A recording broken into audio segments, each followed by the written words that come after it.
mutu apa dari iman kita, dari watak kita, dari kebiasaan kita, dari kelakuan kita akan mempengaruhi mutu bangsa ini di dalam 30 tahun akan datang.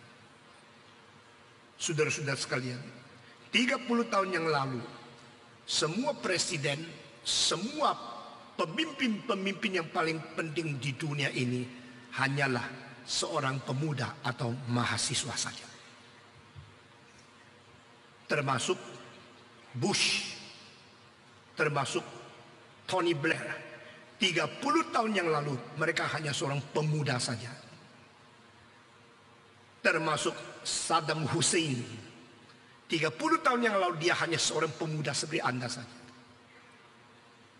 Tetapi mereka telah mempengaruhi sejarah, mempengaruhi dunia ini dengan kalimat-kalimat yang ucap keluar dari mulut mereka. Dari keputusan-keputusan di dalam wewenang mereka, di dalam pikiran mereka. Kenapa ada orang yang begitu sukses, begitu hebat, seperti banyak orang tokoh-tokoh yang mempengaruhi sejarah yang baik. Di dalam politik mungkin tidak ada yang sungguh-sungguh bersih.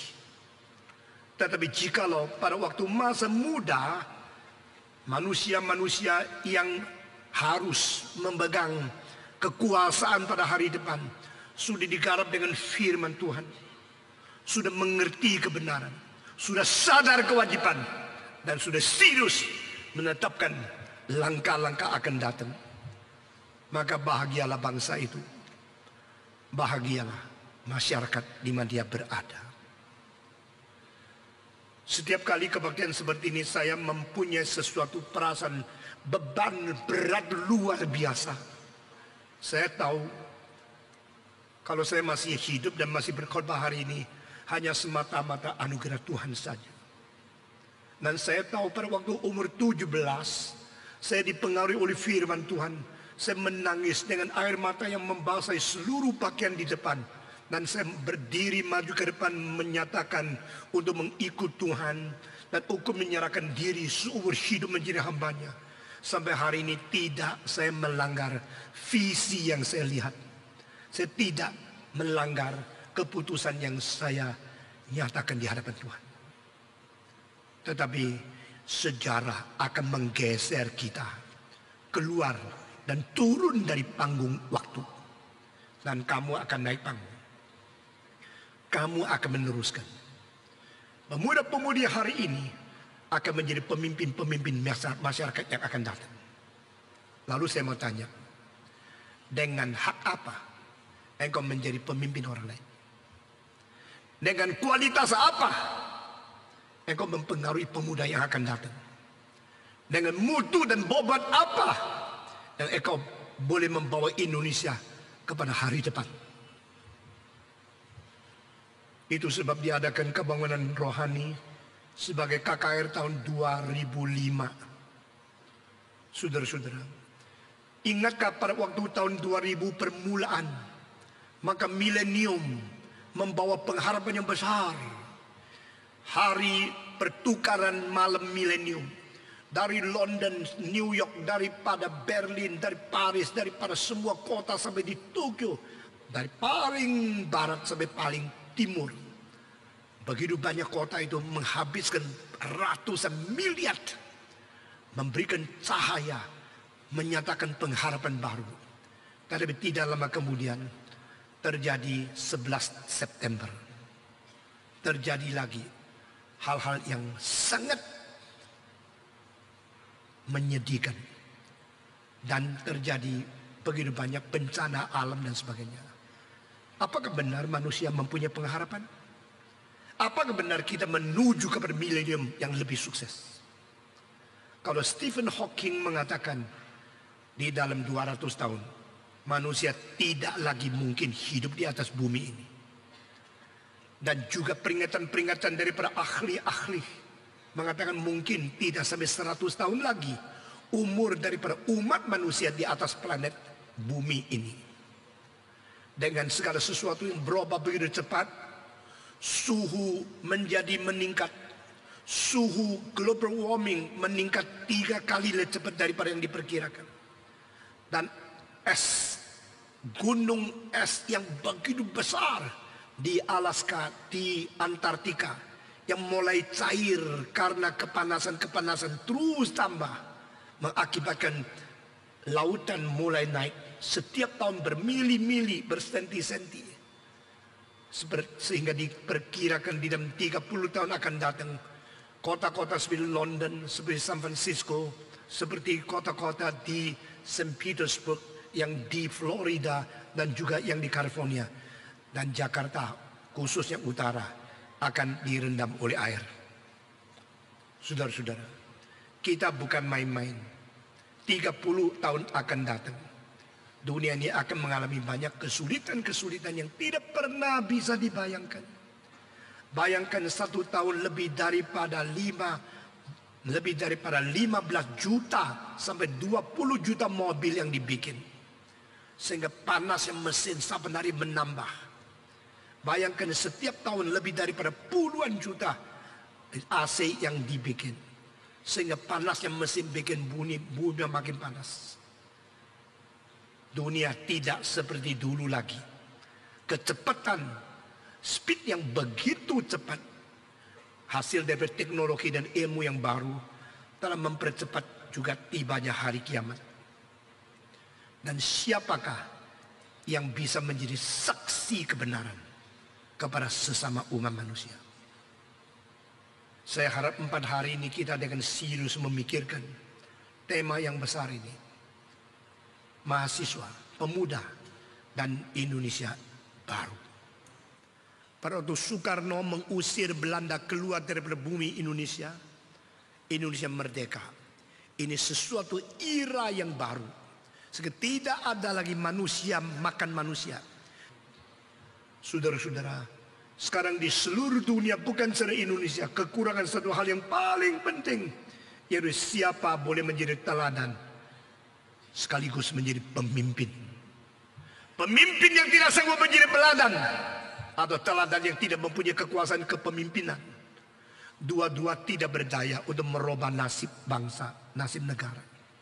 Dunia ini sudah memberikan satu isyarat bahwa zaman sudah terlampau tua, dan pemimpin-pemimpin ternyata hanya bisa gembar-gembor, menawarkan impian yang begitu tinggi idenya, tapi faktanya adalah tidak pernah tercapai. Lalu kita mau tanya, masih ada pengharapankah? Masih ada hari depankah? Masih ada pembaharuankah? Berkali-kali saya berkata kepada pemuda-pemudi intelektual yang tinggi sekali di luar negeri, khususnya yang lulusan daripada orang-orang S3, S2, atau profesor-profesor daripada Cina. Engkau sudah pernah mencobai Karl Marx. Engkau sudah pernah mencobai akan John Dewey. Engkau sudah pernah mencobai akan Charles Darwin. Tapi belum mencobai Yesus Kristus. Belum pernah bangsa yang besar di Asia menerima Yesus, memberikan dia kesempatan untuk merubah bangsa. Sekarang saatnya saya berbicara kepada mahasiswa di Indonesia. Saya berbicara kepada kaum intelektual, kaum cendekiawan di Indonesia. Maukah kita menuju kepada kebinasaan? Kalau kita melihat anak-anak SMA taunya tawuran di tengah jalan, taunya memakai kebencian untuk menyelesaikan kesulitan perasaan jiwa mereka, taunya sedia batu-batu, bukan buku-buku di tasnya, untuk melempar kalau bisa mematikan musuh. Dan kalau pemuda-pemudi yang hanya taunya tawuran seperti begini, besok 30 tahun lagi menjadi pemimpin-pemimpin negara, Indonesia akan kemana? Tadi waktu saya minta saudara berdoa, saya mau dengar suara doa saudara, saya terhibur sedikit. Ternyata banyak orang yang buka suara. Seorang mengetahui bagaimana buka suara berdoa kepada Tuhan, dia mengetahui dia membutuhkan kuasa, hikmat, dan pertolongan dari atas. Jikalau ada mahasiswa yang betul-betul berjiwa minta pertolongan dari Tuhan di Indonesia, ada hari depan di Indonesia. Saya tidak ingin mengadakan kebaktian hanya ramai-ramai kumpulkan ribuan orang, lalu selesai, lalu ada foto yang bagus. Itu tidak penting. Saya berdoa sedalam-dalam hatinya di dalam beberapa hari ini ada orang yang dibangkitkan oleh Tuhan dengan gigih, dengan tanpa berkompromi, mempertaruhkan diri dan nasib seumur hidupnya di atas mezbah, dibakar oleh api Roh Kudus, dibasuh oleh darah Yesus Kristus, dan diisi oleh firman, dan diberi kesadaran tentang prinsip-prinsip kehendak Allah. Selama 4 hari ini saya tidak tahu Tuhan mau membangkitkan siapa, Tuhan mau menginsyafkan siapa, Tuhan akan menggugah siapa, yang dari tidur menjadi bangun, yang dari foya-foya menjadi menyangkal diri, dari egosentris menjadi orang yang hidup bagi Kristus. Saya tidak tahu siapa itu. Mungkin engkau. Itu sebab engkau mesti berdoa, Tuhan, bawalah aku kepada Golgota, berilah kepadaku penglihatan yang jeli dan jelas tentang siapakah Kristus, dan robalah konsep aksiologiku sehingga penilaian dalam jiwaku berubah untuk mengutamakan Kristus yang menjadi contoh hidupmu. Lihatlah semua tokoh-tokoh yang mau tidak mau penuh dengan cacat celah sebagai mereka sendiri adalah manusia. Dan dibanding dengan Kristus yang mungkin kau benci, yang mungkin kau tidak ngerti, yang mungkin kau sampai hari ini masih anggap dia seorang biasa, engkau akan menemukan satu-satunya yang menjadi contoh yang paling mutlak, paling bersih, paling sempurna, dan paling baik, hanya Yesus Kristus. Mari kita memandang kepada Yesus Kristus. Dan hari ini saya akan membicarakan tentang siapakah Tuhanku. Besok kita akan membicarakan siapakah aku. Dan hari ketiga kita bacakan apakah panggilan dan mandat dari visi dan misiku. Dan keempat, apa yang kuberikan kepada negaraku. Saudara-saudara sekalian, bagian kitab suci ini mengandung beberapa hal yang sama sekali berbeda dengan konsep-konsep manusia. Baik yang dibentuk dari masyarakat, baik yang dididik daripada tempat ibadah, maupun yang ditumpuk dari kebudayaan atau semua sekolah yang tinggi. Perubahan Paulus bukan terjadi di dalam pengalaman pribadi saja. Perubahan Paulus juga menjadi satu perubahan yang terus berubah sampai hari ini, menjadi salah satu kekuatan yang mendorong perubahan sejarah tidak habis-habis. Dan ini tidak mungkin dikerjakan oleh Petrus, tidak mungkin dikerjakan oleh orang-orang yang lain sebagai Rasul Yesus Kristus, kecuali Tuhan Yesus yang sudah naik ke surga harus turun untuk mengerjakan perubahan ini sendiri. Orang seperti Paulus tidak gampang dirubah. Orang seperti Paulus tidak gampang disentuh oleh siapa. Karena dia adalah seorang pemuda, seorang mahasiswa, seorang yang begitu confident, sehingga jangan ganggu dia. Saudara-saudara, adakah pemuda seperti itu di sini? Saya kira banyak. Berapa orang yang mengatakan saya sudah cukup, jangan ganggu. Saya tidak salah, jangan rubah. Saya benar, saya mempunyai pendidikan yang tinggi. Saya mahasiswa, saya pemuda yang gagah, saya mempunyai tekad yang bulat, saya mempunyai rencana seumur hidup. Dan dia bukan seorang yang hanya beride, bermimpi saja. Dia adalah pemuda yang bertindak, berencana. Saudara-saudara, dia bukan saja bertindak, berencana. Dia mau mendapatkan kuasa yang sah untuk melakukan segala sesuatu. Harus menjadi wujud selain apa yang saya pikir di dalam otak. Pemuda semacam demikian sangat sedikit. Banyak pemuda cuma sekolah supaya dapat gelar. Sudah dapat gelar boleh cari pekerjaan banyak. Sudah dapat pekerjaan yang baik, dia boleh dapat uang yang banyak. Lalu menikah dengan istri yang cantik. Lalu dia hancur seumur hidup. Karena uang banyak, dia menjadi orang berfoya-foya. Banyak pemuda-pemudi mempunyai impian yang tinggi-tinggi pada waktu dia masih sekolah. Tapi setelah selesai, dia terjun, dia berkompromi. Dia berada di dalam masyarakat. tunduk kepada realitas di dalam segala korupsi dan segala hal yang jelek. Saudara-saudara, di seluruh dunia begitu banyak orang yang berpangkat, begitu mempunyai kedudukan yang tinggi, padahal mempunyai hal-hal yang sangat jelek di dalam hidup sehari-hari mereka. Tetapi mereka dulu juga pemuda, bukan? Mereka dulu juga mahasiswa, bukan? Mengapa sih manusia yang mempunyai ide yang tinggi akhirnya harus jerumus ke dalam realita yang begitu rusak? Mengapa pemuda-pemuda yang mempunyai impian yang begitu agung akhirnya mereka harus berkompromi ke dalam masyarakat yang begitu rusak? Saudara-saudara, Saulus lain. Saulus sekolah tinggi. Dia berada di bawah Gamaliel, seorang profesor yang luar biasa besarnya. Dia berada di dalam sesuatu tradisi yang paling ketat, dididik sebagai orang Farisi. Dia lulusan dengan tingkatan yang tinggi sekali. Dia menghafal kitab suci dan mengerti agama dengan dalam sekali. Dia sendiri adalah seorang seperti profesor teologi yang muda, boleh menjelaskan ketuhanan, menjelaskan Taurat, menjelaskan segala syariat-syariat agama dengan begitu gamblang kepada orang lain.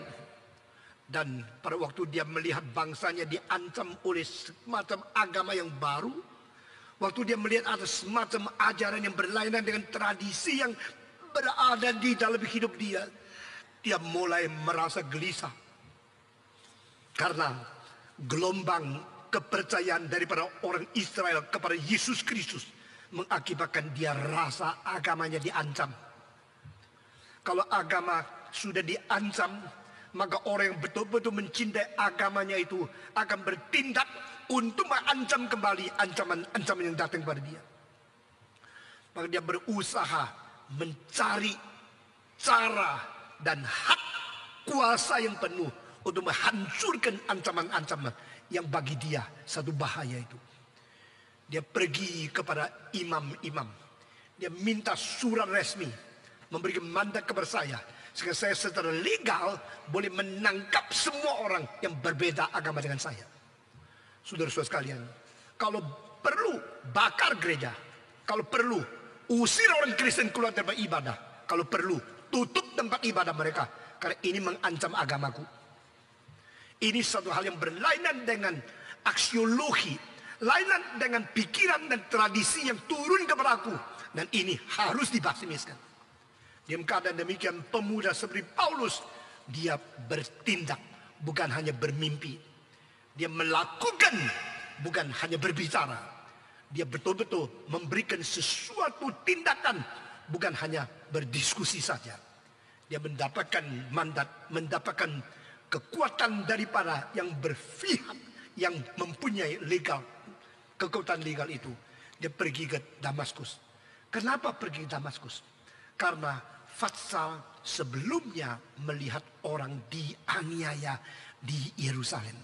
Maka orang Kristen tersiar ke utara. Mereka menuju ke kota-kota yang lebih aman. Mereka pergi dari Yerusalem, pergi ke tanah Yudea. Dari tanah Yudea masih dikejar-kejar. Mereka pergi ke Samaria. Sudah sampai di Samaria masih dikejar-kejar. Mereka lari ke Damsyik. Pada orang Kristen lari ke Damsyik, di bawah pemerintahan yang lain, di bawah negara yang lain, di tempat wilayah politik yang lain, mungkin lebih aman. Tetapi apakah kalau sudah sampai di tempat lebih aman tidak ada ancaman lagi?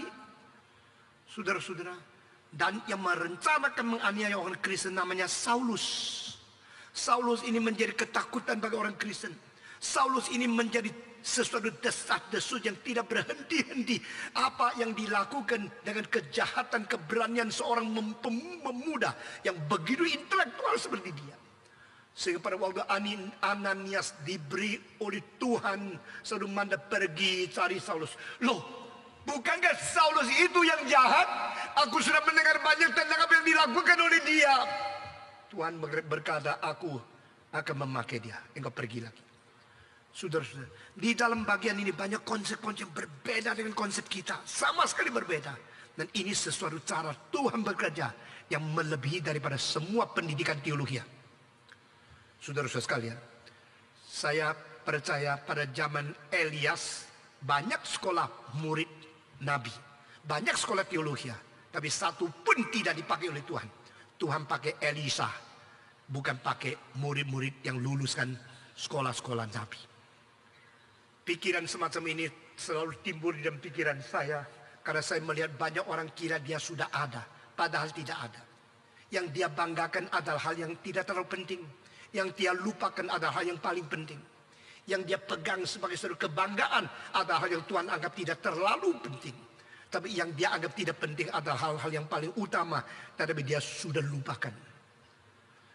Dr. Francis Schaeffer, setelah dia meninggal, berapa tahun kemudian saya pergi diundang oleh Schaeffer Institute untuk memberikan ceramah di satu konferensi di Minnesota.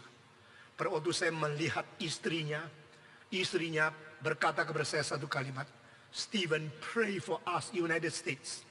We produce thousands of the PhD in theology every year, but not even one hero for the kingdom of God." Kita telah menghasilkan ribuan PhD teologis. Kita sekolah teologi telah menghasilkan banyak orang yang lulusan dengan angka yang baik sekali, tapi tidak ada pahlawan untuk kerajaan Tuhan. Doakan Amerika yang kasihan. Saya mengiyakan kalimat itu, dan saya mengetahui Tuhan akan pakai orang yang bukan membanggakan diri. Tuhan akan memakai orang yang di luar pikiran kita manusia. Saudara-saudara, Yesus sudah mempunyai 12 murid yang sungguh-sungguh dilatih Yesus sendiri 3 tahun setengah. Tapi akhirnya yang paling penting Petrus menyangkal Yesus 3 kali. Yang satu lagi dari permulaan ikut Yesus menjual Yesus hanya karena cinta uang 30 keping perak. Dan Yesus akhirnya harus memanggil lagi satu yang tidak sempat belajar di teologi Yesus 3 tahun setengah, Paulus, untuk mengerjakan hal yang melampaui murid-murid yang menganggap diri sudah pernah mengikut Yesus. Ini Paulus. Selalu ada loncatan-loncatan seperti ini dalam Alkitab. Kalau engkau tidak perhatikan, engkau tidak tahu jejak kaki Tuhan jauh lebih bebas, jauh lebih besar daripada konsep kita yang terkurung di dalam tradisi dan sistem-sistem yang mematikan. Dan Paulus adalah seorang yang menganggap diri menurut tradisi, sesuai dengan sejarah. Dia menilai sendiri semua beres. Nothing wrong in my life. Saya dilahirkan di dalam suku Benyamin. Saya dilahirkan di dalam keluarga Bani Israel. Saya diturunkan dengan tradisi belajar Taurat. Sejak umur 5 saya pergi ke sinagoge, pergi rumah sembahyang. Seumur kecil saya sudah menghafal Taurat, menghafal sejarah, menghafal Mazmur, mengetahui Nabi. Dan saya bukan orang Saduki yang liberal. Saya orang konservatif yang di dalam saya Parisi. Dan saya diberikan kesempatan belajar sampai di dalam sekolahnya Gamaliel. Itu adalah sekolah yang paling tinggi. Gamaliel bukan orang biasa. Meskipun Saul dilahirkan di Tarsus yang jauh daripada Yerusalem, tapi papa mamanya mengirim dia untuk sekolah sampai menjadi orang yang terkenal di bawah profesor yang terbaik, yang paling cerdas, yang paling ketat, dengan iman yang paling sungguh-sungguh taat ke dalam Taurat Perjanjian Lama. Dan orang seperti Saul yang boleh membanggakan, aku lebih Israel dari Israel siapapun. Aku lebih ibadah daripada orang ibadah siapapun. Aku orang Parisi yang lebih Parisi dari siapapun. Aku hari ke-8 sebagai bayi sudah disunat. Aku belajar sampai di bawah Gamaliel. Dan saya seorang Parisi, saudara-saudara. Tetapi Paulus mendapatkan kekuasaan dari imam-imam. Justru dia menganggap iman agamanya itu diancam oleh iman orang Kristen. Maka dia pergi ke Damaskus. Alkitab tidak tulis dia perginya dengan berapa banyak orang, tetapi dengan jelas ada pengikut. Berarti ada rombongan penganiayaan yang mengikut Paulus sebagai pemimpin. Mereka pergi bersama-sama dengan hak legalisasi, karena mereka diberikan kuasa sah daripada imam-imam, yaitu pemimpin agama mereka. Dia mempunyai latar belakang yang cukup. Dia mempunyai keberanian yang besar. Dia menuju kepada kota dari pemerintah yang lain di luar negeri. Dia seorang yang bertindak secara internasional. Tapi pada waktu dia menuju Damsyik, begitu dekat dengan pintu Damsyik, sudah mau masuk, di situ terjadi sesuatu hal. Cahaya yang lebih besar dari terang matahari sekarang bersinar kepada dia. Dan pada waktu itu dia jatuh. Alkitab tidak tulis dia naik kuda atau tidak.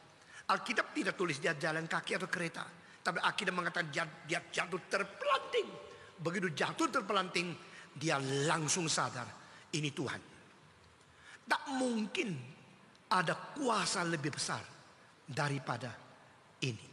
Ini kuasa Tuhan yang menjatuhkan saya. Dan tak ada cahaya lebih besar dari cahaya matahari. Ini pasti cahaya Tuhan. Jadi dia insting, dia mulai dengan satu pengalaman yang dikaitkan dengan pengetahuan. Saya belajar teologi tentang Tuhan. Dan sekarang saya sadar inilah Tuhan. Yang saya pelajari dulu dari buku. Yang sekarang alami sekarang dari pribadi. Dan dari penyentuhan secara langsung oleh Tuhan. Maka pada saat itu Tuhan berkata, Saulus, Saulus, mengapa engkau menganiaya aku?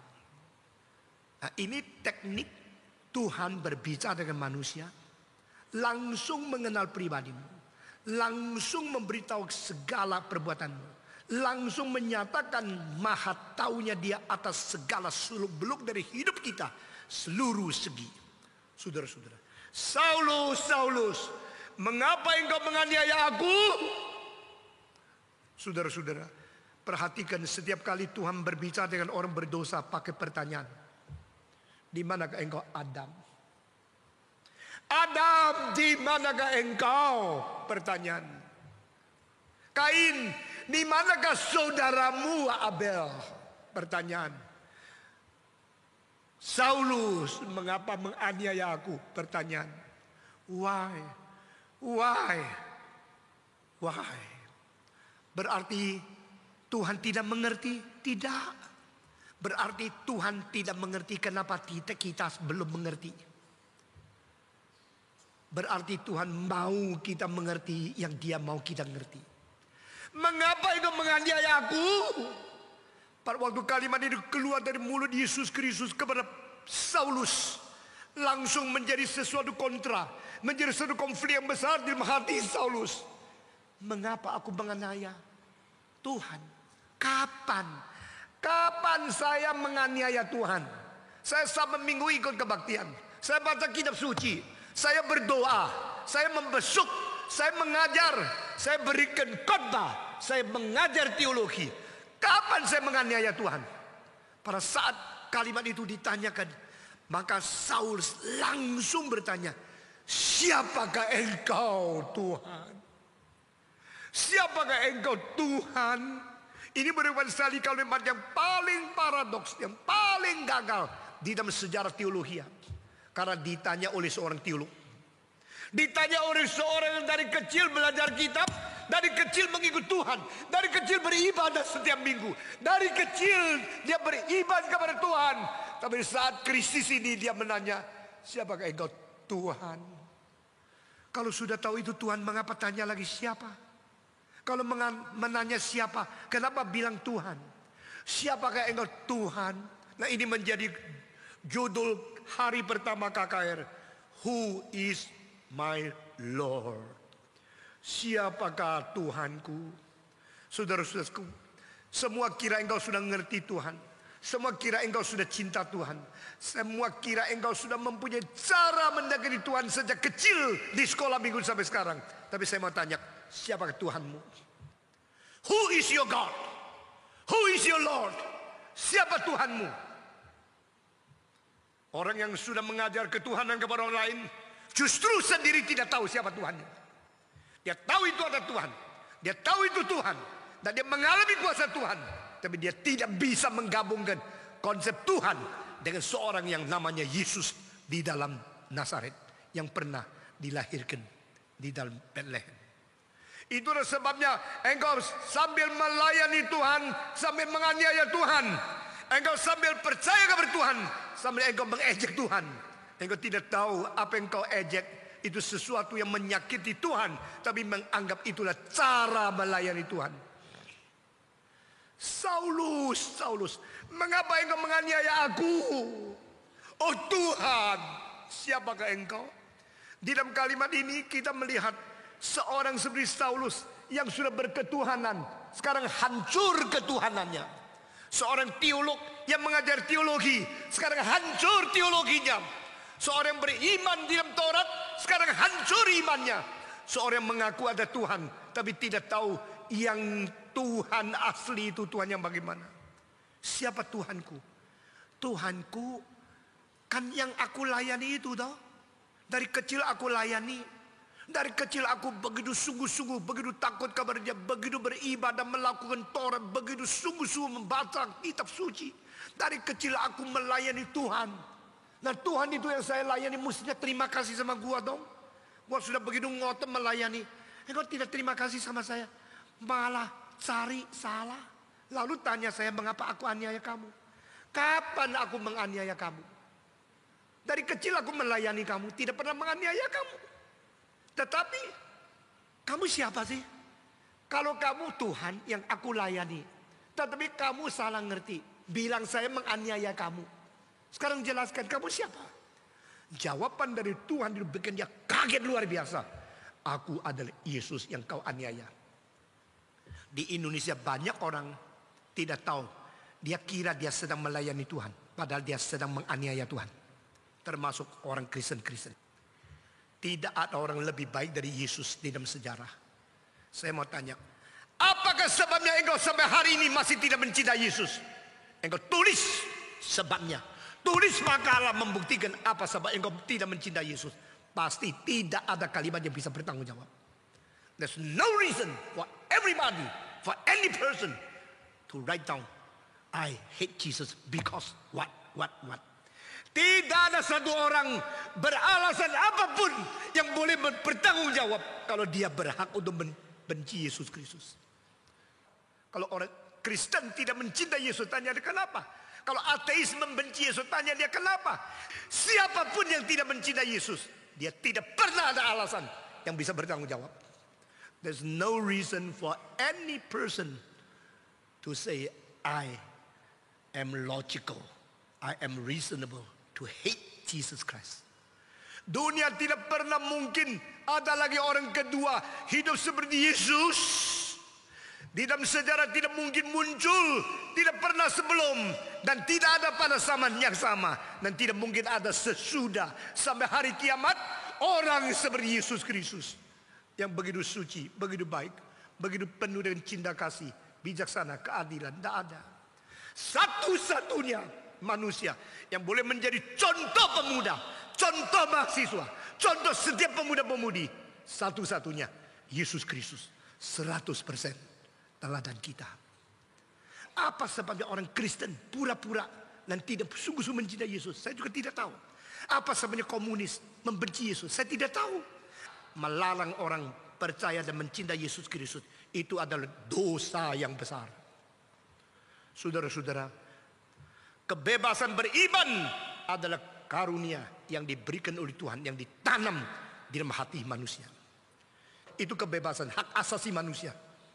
Saudara-saudara, Indonesia harus belajar bagaimana menerima perbedaan dengan konsep-konsep yang sudah ada. Indonesia harus menghargai hak asasi manusia untuk memilih iman, kepercayaan, keyakinan. Dan ini memang sudah dicantum di dalam konstitusi. Kita hanya perlu melakukan saja sebagai jujur kepada motivasi membuat konstitusi.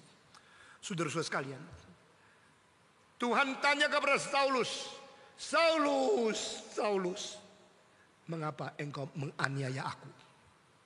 Jadi tidak usah kasih fakta, tidak kasih data. Sekarang hanya nyatakan kenyataan. Engkau sudah menganiaya aku kan? Saya mau tanya kenapa?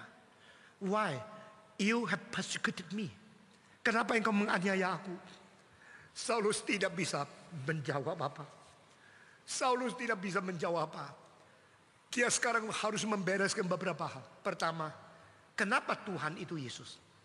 Kenapa Yesus itu Tuhan? Kapan saya pernah menganiaya Tuhan? Yang saya aniaya adalah musuhnya Tuhan. Tapi musuhnya Tuhan kok mengaku diri Tuhan. Tuhan kok mengaku diri Yesus.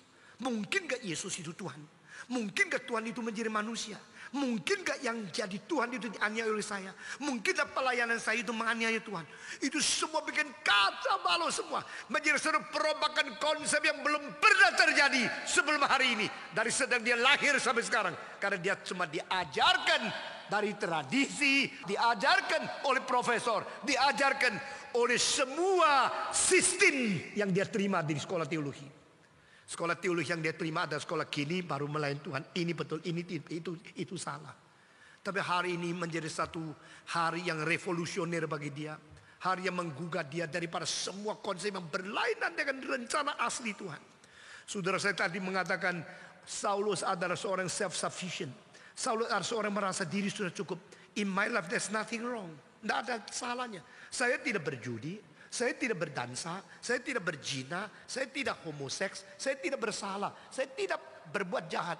Tapi semua perbuatan saya menurut ukuran agama, semua beres. Itu bagi orang Kristen, dia melakukan banyak kejahatan. Menurut Ananias. Bukankah dia Saulus yang kita sudah dengar dia melakukan banyak kejahatan? Tidak, saya tidak lakukan apa. Saya setiap minggu puasa 2 kali. Saya hafal semua Taurat. Semua peraturan dari syariat Taurat saya tahu semua. Bukan saja demikian, saya disunat hari ke-8. Saya beriman kepada Allah menurut iman kepercayaan diturun dari kepada nenek moyang.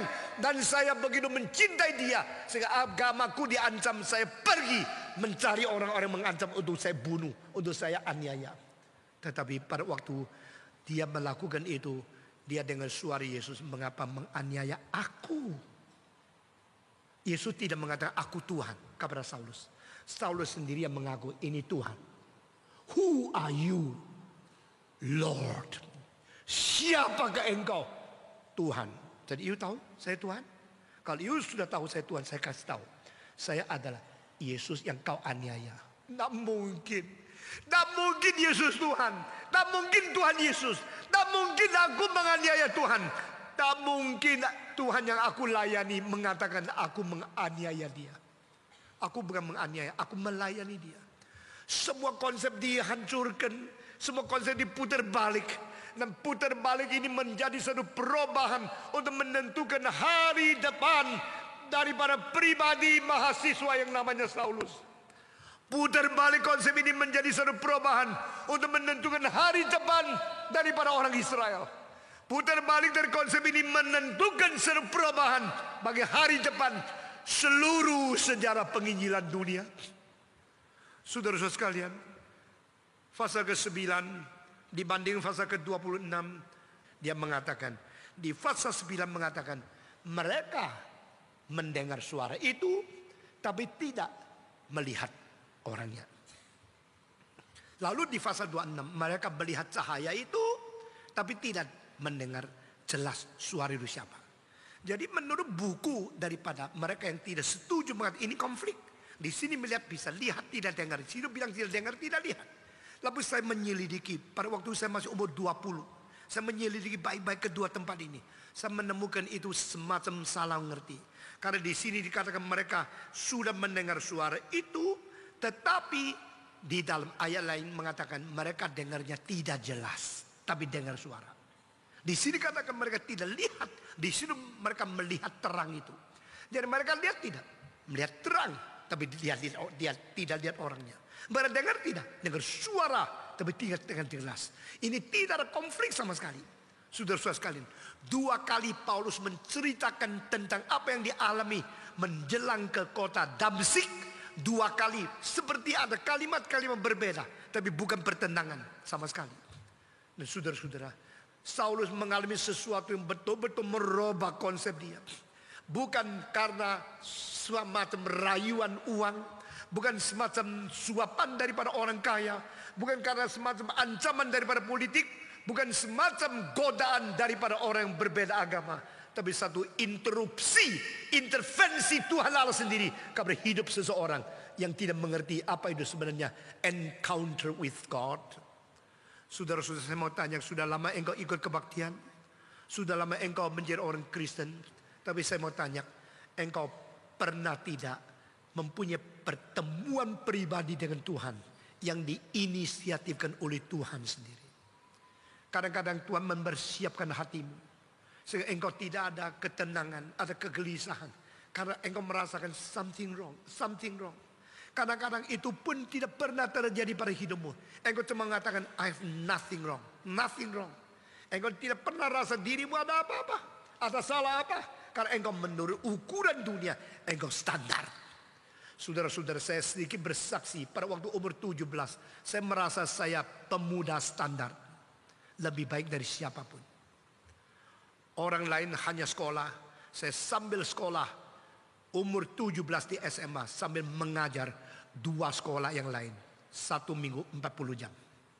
Dan orang lain itu sekolahnya bisa lulus, saya bukan saja bisa lulus dengan angka yang sangat tinggi. Orang lain kalau belajar untuk menempuh ujian pakai waktu 2 bulan, saya 2 hari selesai. Orang lain selain belajar itu dia tidak baca buku yang lain. Saya sudah mengerti komunisme, filsafat, ateisme, dialektika, materialisme. Semua pelajaran-pelajaran yang sulit di luar kurikulum sekolah saya pelajari. Ada orang lain kalau main-main, pergi dansa, pergi mana, saya tidak pernah. Saya selain mengajar, selain belajar, selain koreksi dan sebagainya, saya pergi ke gereja, saya berkhotbah. Sebelum berkhotbah, saya pergi ke gereja dan saya baca buku, saya baik-baik. Saya tidak merokok, saya tidak berzina, saya tidak berdansa, tidak pernah berbuat kejahatan apa-apa. Saya menganggap saya nothing wrong. Saya menganggap saya perfect. Saya adalah pemuda standar pada waktu saya masih umur 17. Sekelasku, sekolahku, sebayaku, sekampung, sehalaman, seluruh masyarakat sekitar saya, semua mengetahui saya orang yang beres dan standar. Sampai pada satu hari saya bertemu dengan Tuhan. Dan saya sadar saya orang berdosa. Saya sadar saya adalah seorang yang begitu jauh dari Tuhan. Meskipun aku dari kecil mengikuti kebaktian setiap minggu paling sedikit 3 kali. 2 kali ikut kebaktian minggu. 1 kali ikut kebaktian doa. Dari kecil. Saya dari kecil baca kitab suci. Hafal banyak kitab suci. Dari kecil saya seorang yang begitu beribadah kepada Tuhan. Begitu hidup suci. Begitu baik. Saudara-saudara. Pada satu hari pada waktu Tuhan bertemu di dalam hati saya. Tuhan berkata-kata secara langsung dengan firman Tuhan yang khotbahkan ke dalam hati saya. Seperti cahaya yang lebih besar dari cahaya matahari. Yang sedang bersinar ke dalam jiwa sanubari saya masing-masing. Saya baru sadar. Saya adalah orang yang berdosa. Saya adalah orang yang menganiaya Tuhan. Saya baru sadar saya adalah orang yang tidak beres. Dari I have nothing wrong. Menjadi I am totally collapsed. I'm totally a sinner. Saya adalah orang berdosa seluruhnya di hadapan Tuhan. Itu pencerahan itu adalah apa yang dikatakan oleh Yesus Kristus. Roh Kudus kalau datang akan menegur engkau untuk menghakimi dirimu sendiri tentang dosa, keadilan, dan penghakiman. Saudara-saudara sekalian, saya baru sadar saya tidak beres. Saya baru sadar bukan saya mencintai Tuhan, tapi Tuhan yang mencintai saya. Bukan saya melayani Tuhan, tapi Tuhan yang memberikan kesempatan saya melayani. Saya umur 16 sudah ikut konser, nyanyi di kor yang paling penting dengan orkestra, oratorio. Oh, saya kira saya memuji Tuhan. Tuhan perlu saya. Saya melayani Tuhan di dalam gereja. Saya orang penting dengan suara yang cukup bagus, dengan pemuda yang begitu standar, mau melayani Tuhan. Seolah Tuhan yang memerlukan saya. Saudara-saudara, saat Tuhan merubah konsep itu, baru saya sadar semua muti saya dari dulu tidak benar. Di dalam mulut saya menyanyi haleluya, haleluya. Di dalam hati saya menyanyi, saudara-saudara, saya pintar nyanyi. Itulah saudara-saudara. Pada waktu saya melayani Tuhan, saya ikut kebaktian doa, saya ikut kebaktian-kebaktian. Seolah-olah saya membuat gereja penuh. Saya bikin gereja penting. Saya bikin gereja ada pemuda yang sangat standar masuk di dalamnya. Tapi saya tidak sadar, meskipun saya mengetahui secara kognitif, Yesus mati di atas kayu salib. Sampai satu hari betul-betul Tuhan menyatakan diri. Baru saya sadar dia mati untuk saya. Dia mengalirkan darah untuk membersihkan saya. Dia korbankan diri dari surga ke dunia untuk membawa saya kembali kepada Tuhan. Dia mati supaya saya boleh dapat hidup. Dia begitu dianiaya supaya saya boleh dianugerahi oleh Tuhan. Saudara-saudara, Paulus pada saat bertemu dengan Yesus Kristus, hari itu bukan kemauan Paulus cari Yesus Kristus. Di dalam pengalaman Paulus yang akibatkan dia punya teologi begitu jelas, teosentris, dia mengerti dia tidak pernah mencari Tuhan Allah. Dia tidak pernah mencari Tuhan Yesus. Dia tidak pernah dengan hasrat, dengan keinginan sendiri untuk mau merindukan, mengerti siapa Yesus Kristus. Tapi Tuhan yang berinisiatif mencari dia. Saudara-saudara, demikian saya berkata kepada saudara, kita tidak bisa mencari Tuhan. Hanya Tuhan yang mencari kita. Bukan kita yang memberikan seruan kepada nama dia, tapi dia yang memanggil kita.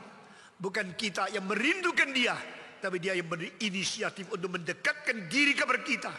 Ini titik selalu berinisiatif dari surga, bukan dari manusia. Tidak ada orang yang mencari aku. Tidak ada seorang yang mengerti kebenaranku. Tidak ada seorang yang menjalankan kebenaran. Semua telah menyeleweng daripada jalan yang benar. Semua telah menyeleweng di dalam perjalanan diri sendiri. Demikian firman Tuhan. Engkau dan saya sama. Kita seperti domba yang tersesat. Masing-masing berpaling daripada jalan yang benar. Kita berada di jalan yang tidak benar. Dan Tuhan yang mencari kita. Sebelum kita mengenal dia, dia mengenal kita. Sebelum kita sadar keadaan kita, dia menyadarkan kita. Sebelum kita memanggil dia, dia memanggil kita. Sebelum kita menyeru nama dia, dia memanggil dari surga. Namaku, namamu, satu persatu. Di sini dikatakan Saulus, Saulus. Berarti Tuhan mengerti nama dan setiap pribadi yang perlu Injil. Tuhan mau, Tuhan mencari, Tuhan berinisiatif. Dan Tuhan menyentuh sampai sedalam-dalam hatinya. Semua yang kita kerjakan, semua yang kita lakukan, semua yang kita pikirkan, Tuhan tahu. Dan Tuhan tahu secara tuntas. Saudara-saudara. Dan kita harus bagaimana? Kita tidak bisa apa-apa. Saulus pada saat itu langsung jatuh dan matanya tidak bisa lihat apa-apa. Lalu orang yang ikut dia mengangkat dia, membawa dia. Semua terbungkam dan tidak bisa bicara apa-apa. Saat seseorang bertemu dengan Tuhan, saat seorang dipertemukan Tuhan dengan dia, saat Tuhan cari orang itu dan memberikan sesuatu encounter secara pribadi dengan dia, saat itu Tuhan mengerjakan apa? Semua kebanggaan akan dirobohkan. Engkau anggap dirimu hebat? Engkau anggap dirimu sudah mengerti teologi? Engkau mengerti dirimu sudah melihat mata jelas? Engkau menganggap dirimu tidak bersalah semua? Sekarang Tuhan robohkan semua itu dan membuat engkau buta. Saudara-saudara, saat Paulus menganggap diri melihat segala sesuatu, dia saat itu buta. Pada saat Paulus buta, saat itu dia baru melihat segala sesuatu. Ini paradoks. Ini cara Tuhan bekerja. Pada waktu Tuhan membuat dia buta 3 hari, dia hidup di kegelapan. Dia sadar keterbatasan diri. Dia sadar kesalahan. Tidak ada satu kalimat yang diucapkan. Dia hanya tunggu apa yang mau Tuhan kerjakan kepada dia. Saudara-saudara, kadang-kadang Tuhan membuat kita tidak bisa ada jalan apa-apa lagi. Kadang-kadang Tuhan membuat kita sama sekali buta, sama sekali hidup dalam kegelapan. Dan kita mulai memikirkan, apa sih yang saya banggakan dulu? Bukankah saya seorang mengajar ke Tuhan dan kepada orang lain? Bukankah saya orang yang mengerti Taurat? Bukan saya orang yang melayani Tuhan? Bukan saya seorang pemuda yang begitu hebat? Bukan saya seorang pemuda yang self-sufficient, tidak berkekurangan apapun? Bukankah saya have nothing wrong in my life? Sekarang dia baru sadar, everything wrong. Semua salah, seluruh salah. Dari fondasi sampai atap semua salah. Salah satu-satunya cara, yaitu biar Tuhan membentuk engkau kembali. Tuhan membawa engkau kembali kepada jalur yang benar. Pemuda-pemudi, mahasiswa, demi nama Yesus Kristus, saya berkata kepadamu, jikalau engkau mau dipakai Tuhan, jikalau engkau mau menjadi berkat untuk bangsa, jikalau kita mau bersumbangsi untuk membuat Indonesia baru, satu-satunya cara adalah engkau diperbarui oleh Tuhan hari ini. Engkau roboh Dari segala kecongkakanmu, kebanggaanmu, pengalamanmu, pengertianmu, teorimu. Congkak dan segala sesuatu yang menghancurkan orang lain yang engkau tidak sadar. Hari ini serahkan kepada Tuhan supaya dihancurkan oleh Tuhan. Dan Tuhan tidak akan membiarkan engkau begitu saja. Dia sudah menyediakan orang untuk membangkitkan engkau kembali.